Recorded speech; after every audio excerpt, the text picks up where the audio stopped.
오늘 우리에게 주시는 하나님 말씀 보겠습니다. 요한복음 14장 30절부터 31절까지입니다. 이후에는 내가 너희와 말을 많이 하지 아니하리니 이 세상의 임금이 오겠음이라. 그러나 그는 내게 관계할 것이 없으니 오직 내가 아버지를 사랑하는 것과 아버지께서 명하신 대로 행하는 것을 세상이 알게 하려 함이로라. 일어나라, 여기를 떠나자 하시니라. 아멘. 오늘 읽은 본문 말씀을 가지고 내게 관계할 것이 없으니 라는 제목으로 함께 은혜를 나누도록 하겠습니다. 다 함께 한번 따라해 보시기 바랍니다. 내게 관계할 것이 없으니.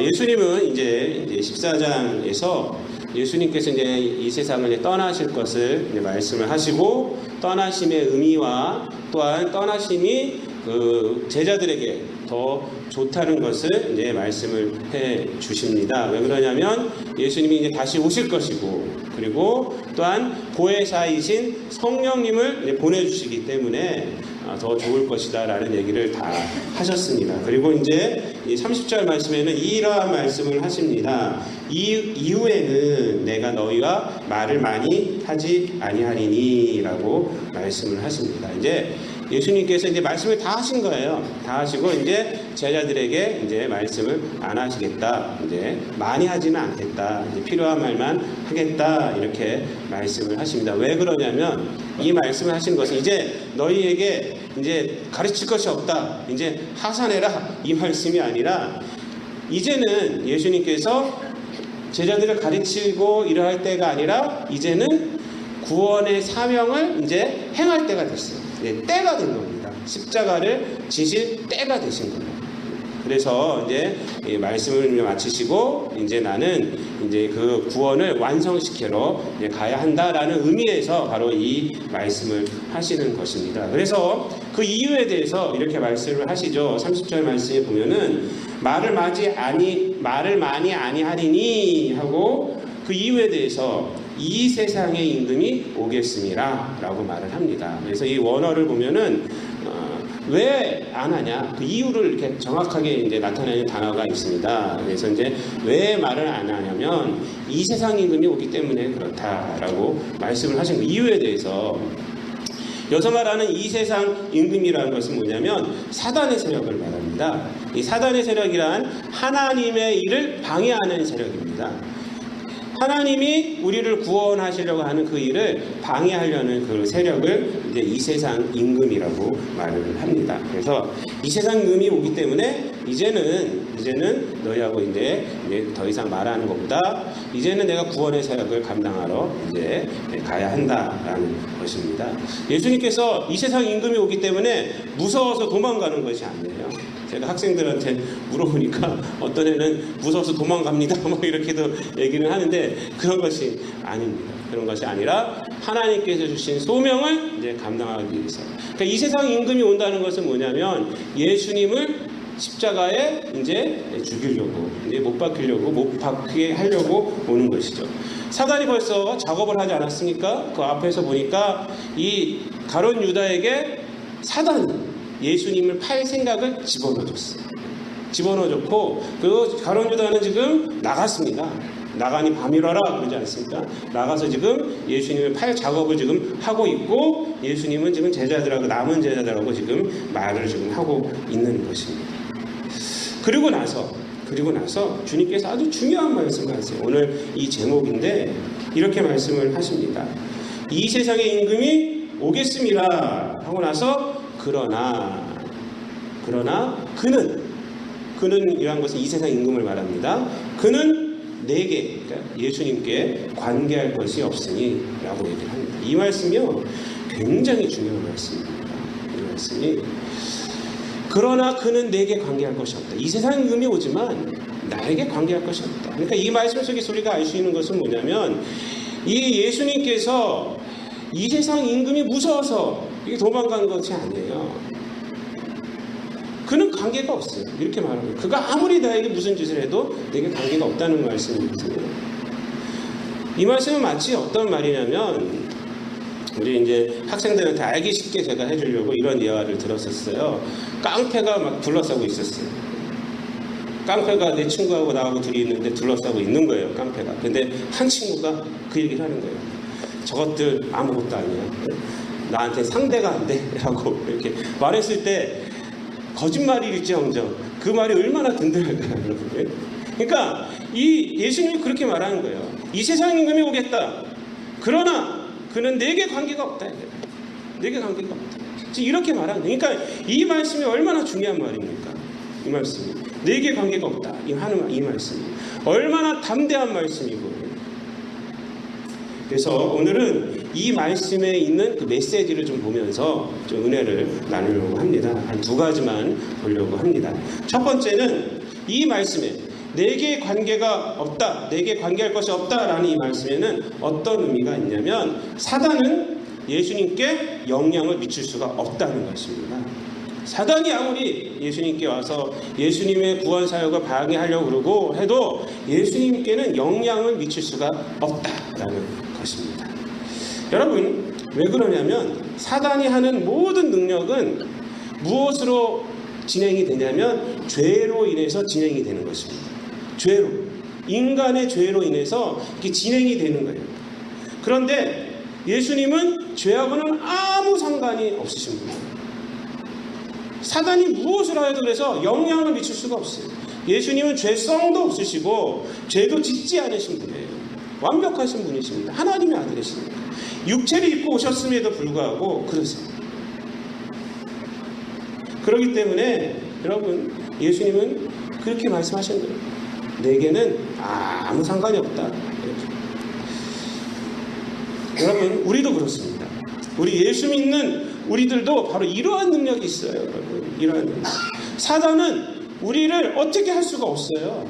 어떻게 할 수가 없습니다. 그 이유는 이미 예수님께서 이기셨기 때문입니다.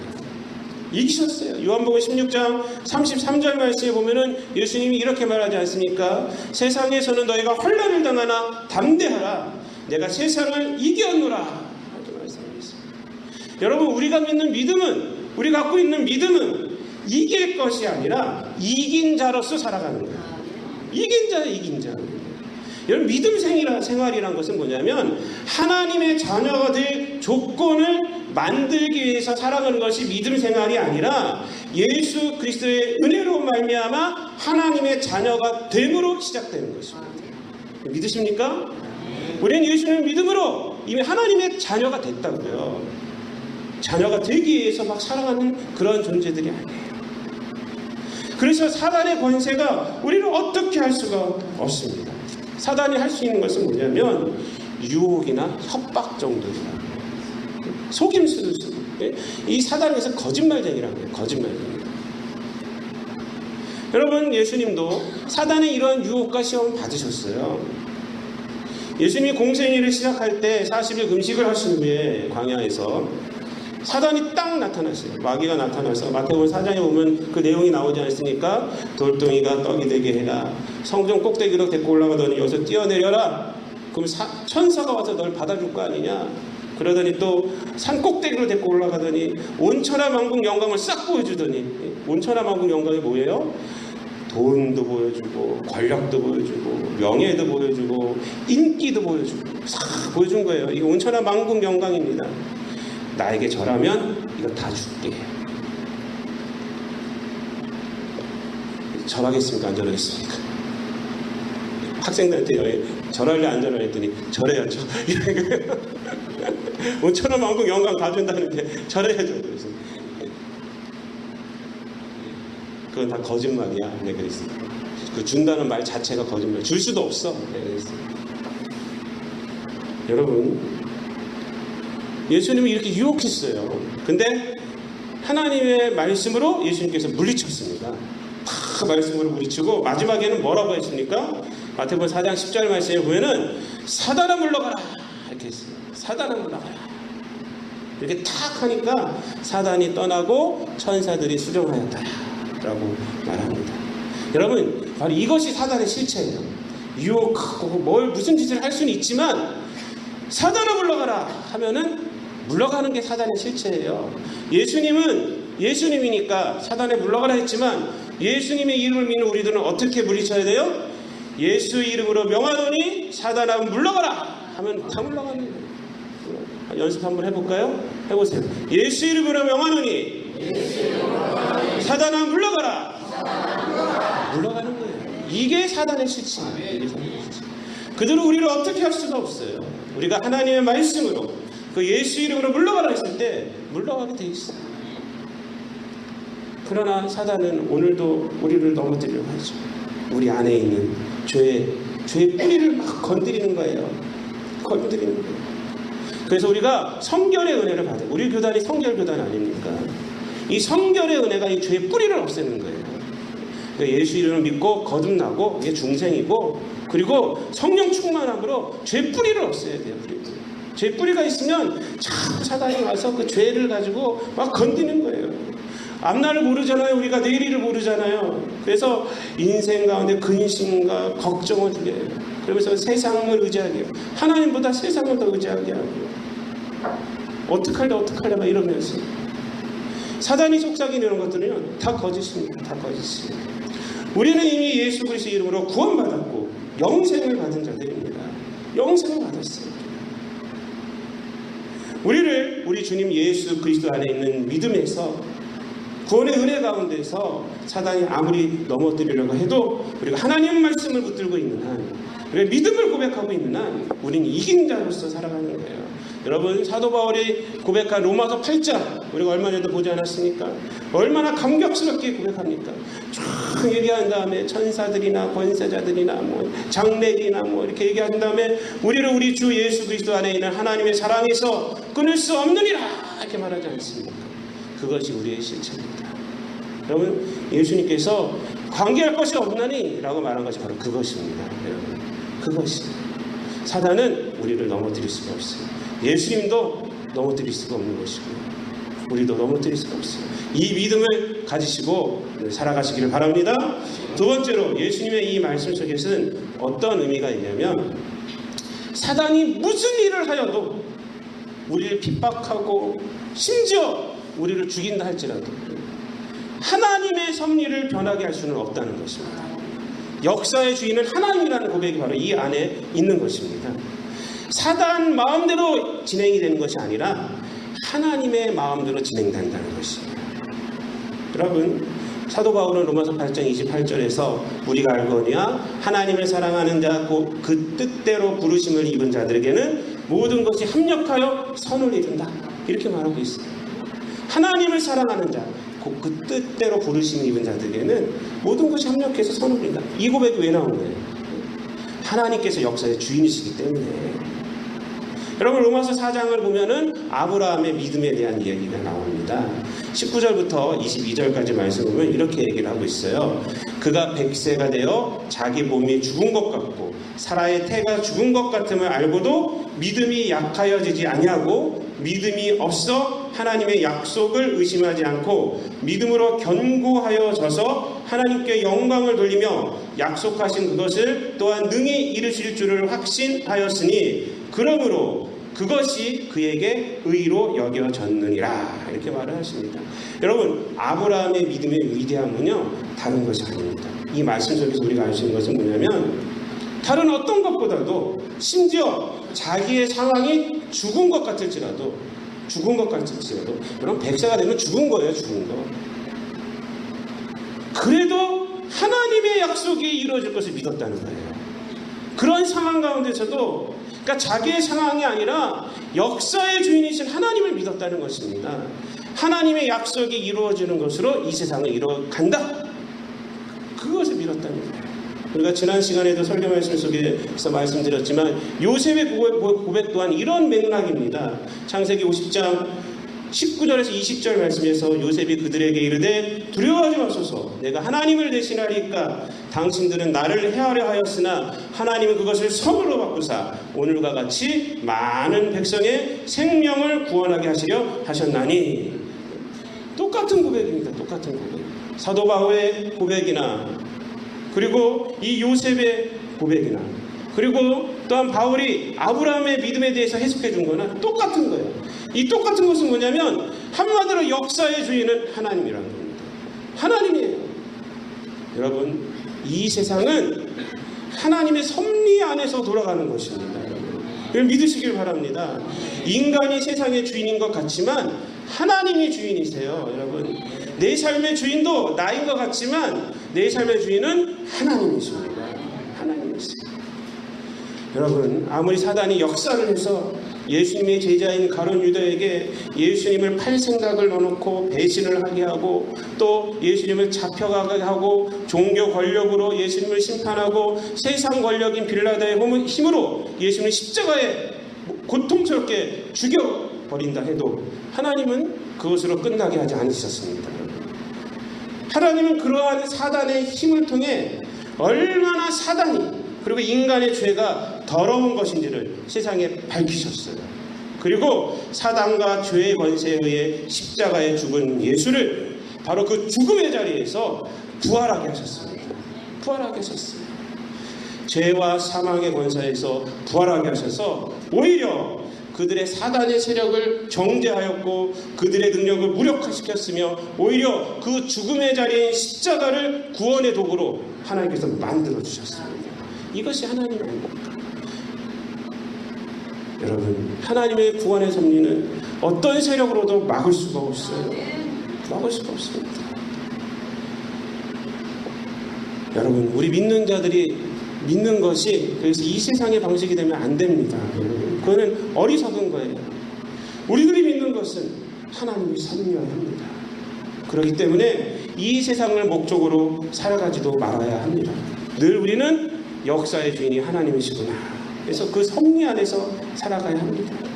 정결치 않은 재물 거기에 마음을 두지 마세요. 부러워하지도 마시기 바랍니다. 이 세상은 하나님이 움직이신다니까요. 그런 것들을 우리가 왜 부러워합니까? 이 세상에 불의로 가진 재물들을 왜 부러워합니까? 우리가 그렇게 성공한 거 왜 부러워합니까? 그런 게 아직 이것을 모르니까 그래요. 세상 방식으로 돌아가고 있구나 이렇게 생각하니까 그래요. 부정한 방식은 우리가 취하지 말아야 돼요. 그렇다고 해서 우리가 윤리와 도덕적인 삶을 통해서 우리가 우리의 신앙의 모습을 드러내는 것도 아닙니다. 사실은 우리는 그보다 한 단계 더 앞서 나가는 거예요. 제가 금요일날도 말씀드렸지만 믿는 자들의 삶은 윤리와 도덕적인 삶을 통해서 우리의 의를 드러내는 삶이 그것이 신앙의 삶이 아닙니다. 거기서 한 단계 더 앞서 나가서 우리가 드러내고자 하는 것은 우리 인생 가운데서 하나님의 뜻과 하나님의 의를 드러내는 것이에요. 하나님의 뜻과 의. 그래서 우리가 핍박을 당할지라도 내가 좀 손해를 볼지라도 참을 수가 있는 거예요. 하나님의 뜻과 의를 생각하기 때문에 우리들이 좀 그냥 윤리와 도덕적인 삶을 살아갈 땐 못 참아요. 그걸 내가 왜 참어? 내가 맞는데 이럽니다. 그러나 하나님의 뜻과 하나님의 의를 갖고 신앙생활을 하기 때문에 거기서 참는 겁니다. 왜? 나의 의를 드러내는 것이 아니라 하나님의 의를 드러내는 것이 우리 인생의 목적이기 때문에. 그래서 윤리 도덕보다 한 단계 더 나은 신앙인들이에요. 신앙인. 참을 수 있고 참는 가운데 그 영혼을 품어줄 수 있고 그 영혼을 용서할 수 있는 거예요. 왜? 하나님의 뜻을 드러내기 때문에. 여러분, 우리 믿는 자들은 로마서 12장 1절 2절 말씀처럼 이 땅에서 거룩한 산 제물로 거룩한 산대물로 살아가는 자들이에요. 그래서 이 세대를 본받지 않고 오직 마음을 새롭게 함으로 변화를 받아서 하나님의 선하시고 기뻐하시고 온전하신 뜻이 무엇인지 분별하며 살아가는 자들이 바로 너희들입니다. 여러분, 예수님께서 이렇게 말씀하십니다. 이 말씀을 다 하시고 나서 바로 이 얘기를 하세요. 우리 31절 말씀 한번 다 함께 읽겠습니다. 시작. 오직 내가 아버지를 사랑하는 것과 아버지께서 명하신 대로 행하는 것을 세상이 알게 하려 함이로라. 일어나라 여기를 떠나자 하시니라. 아멘. 사단이 무슨 짓을 해도 자기를 죽인다 할지라도 괜찮다. 그거 관계할 거 없다. 그러면서 하시는 말씀이 뭐예요? 내가 아버지를 사랑하는 것과 그리고 아버지께서 명하신 대로 행하는 것, 그것을 세상이 알게 하는 것, 그것이 내 삶의 목적이다 라고 말씀을 합니다. 이것이 예수님의 삶의 목적이에요. 예수님의 삶의 목적. 사랑하는 성도 여러분, 여러분의 삶의 목적은 무엇입니까? 세상 사람들이 여러분의 삶을 통해서, 신앙인이란 여러분들을 통해서, 예당교회 성도들이란 여러분들을 통해서 무엇을 알게 되기를 여러분들은 원하고 있습니다. 어제 저녁에 설교 준비를 하면서 제가 이 대목에서 목이 메었어요. 이 말씀 속에 있어요. 예수님이 31절 이 말씀 속에 있어요. 지난 내 삶의 향기에 사람들이 취하기를 원하지 않는가? 예수 향기가 아니라 나를 보면서 찬양하기를 원하지 않는가? 이렇게 설교를 하면서 제가 울지 않으리라 다짐했는데 결국 또 이렇게 눈물이 나네요. 제가 가끔 망우리에 있는 망우산에 가끔 갑니다. 제가 우리 아는 형님 목사님하고 함께 등산을 합니다. 여러분, 망우산은 아마 여러분들 잘 아실 거예요. 거기 망우리 공동묘지라고 우리가 불리고 있지 않습니까? 어느 날 그 목사님과 함께 무덤 사이를 헤치면서 등반을 했어요. 거기 망우산에 가면 거기가 인문학 길이라고 했어요. 이렇게 해갖고 굉장히 잘 해놨습니다. 이렇게 포장을 다 해놨어요. 근데 그 아는 형님하고 이제 등산할 때는 그 길도 가끔 가지만 다른 길로 이렇게 뒤에 길로 해서 이렇게 갑니다. 무덤 사이를 헤치고 가는 길이 있어요. 그 망우산에 가면은 그 공동묘지라고 해서 뭐 이름 없는 사람들만 묻혀 있는 것이 아닙니다. 굉장히 유명한 사람들이 많이 묻혀 있어요. 소파 방정환 선생님, 만해 한용운 선생님, 뭐 독립운동하신 분들, 뭐 하신 분들이 굉장히 많이 있어요. 그래서 그분의 비석들도 세워져 있고 그분의 업적들이 이렇게 다 있습니다. 뭐 언제 제가 우리 교인들 한번 갔으면 좋겠어요. 거기를 가면 뭐 방정환 선생님에 대한 얘기도 쭉 나오고 또 만해 한용운 선생님에 대한 얘기도 쭉 나오고 뭐 여러분들이 많이 있습니다. 얼마나 감동을 많이 받는지 몰라요. 근데 어느 날 우리 아는 형님 목사님하고 뒷길로 해서 그 무덤 사이를, 거기는 이제 거의 이름 없는 사람들의 무덤이에요. 쭉 가는데 제가 턱하게 쓴 적이 있어요. 비석들이 이렇게 써 있는데 뭐 이렇게 써 있지 않습니까? 뭐 누구의 자식이고 뭐 자녀가 어떻게 있고 이렇게 있고 또 어떤 사람들은 또 평생에 있던 좌우명들 이렇게 써 있는데 제 눈에 쏙 들어온 게 뭐냐면 하나님을 사랑하는 000 역의 전제자. 그러니까 비석이 딱 그거 하나예요. 하나님을 사랑하는 000 역의 전제자. 그래서 사진을 찍어봤어요. 여러분, 망우산에 수많은 유명 인사들이 있지만 그 비석 아주 초라한 비석입니다. 근데 하나님을 사랑하는 000 이 비석이 얼마나 감동을 주는지 몰라요. 저한테. 여러분, 오늘 본문 말씀은 예수님의 비석의 내용이라고 생각을 해봤어요. 제가 부활하셨기 때문에 예수님은 뭐 비석이 필요 없으신 분이지만 그분의 성육신의 삶이 말해주는 것이 뭐냐면 바로 오늘 말씀입니다. 하나님을 사랑한다. 예수님이 이 땅에 오셔서 하나님을 사랑한다. 그리고 하나님께서 명하신 대로 행하는 것, 그것을 세상에 나타내려고 하신 것이 바로 예수님의 삶이었다는 것입니다. 사랑하는 성도 여러분, 예수님은 뭐 사단이 뭐라고 해도, 사단이 죽이려고 해도 상관없다라고 말해요. 상관없다. 왜? 나는 죄가 없고 또 이 세상 구원의 역사는 그들이 방해한다고 방해되어지는 것이 아니다. 하나님의 그러한 은혜 가운데서, 하나님의 섭리 가운데서 진행되어지는 것이고 나는 그 가운데서 이렇게 사용받으면 된다. 이것입니다. 사랑하는 성도 여러분, 여러분들도 이 31절 말씀을 여러분들 기억하시길 바랍니다. 사단은 우리를 어떻게 할 수가 없습니다. 여러분들과 넘어지지 마시고 오직 아버지를 사랑하는 것과 아버지께서 명하신 대로 행하는 것을, 그것을 세상에 알리시는 저와 여러분의 삶 되시기를 우리 주님 예수 그리스도의 이름으로 축원드립니다. 기도하겠습니다. 사랑과 은혜가 풍성하신 아버지 하나님, 예수님께서 이 세상 임금이 이제 와서 예수님을 잡아가고 또한 예수님을 십자가에 못 박고 그러한 일들이 있지만 그런 거 아무것도 내게는 상관이 없다. 그렇게 말씀을 하시고, 그리고 하나님을 사랑하는 것과 하나님께서 명하신 대로 행하는 이것을 사람들이 알기만 바랐던 이 마음을 우리가 알게 도와주시고, 예수님의 이 마음을 통해서, 이 삶을 통해서 우리가 구원받았음을 알게 도와주시고, 이 땅 가운데서 우리는 예수 이름으로 살아가게 도와주시고 예수의 사랑을 나타내게 도와주셔서 또한 예수께 주신 소명을 감당하는 우리들 되게 도와주셔서 예수님의 이 사랑이 우리의 삶을 통해서 이 땅 가운데서 드러나고 우리의 삶도 이 땅 가운데서 많은 사람들에게 하나님의 사랑을 나타내는 귀한 우리들의 귀한 삶들이 되게 하여 주시옵소서. 감사드리며 예수님의 이름으로 기도드립니다. 아멘.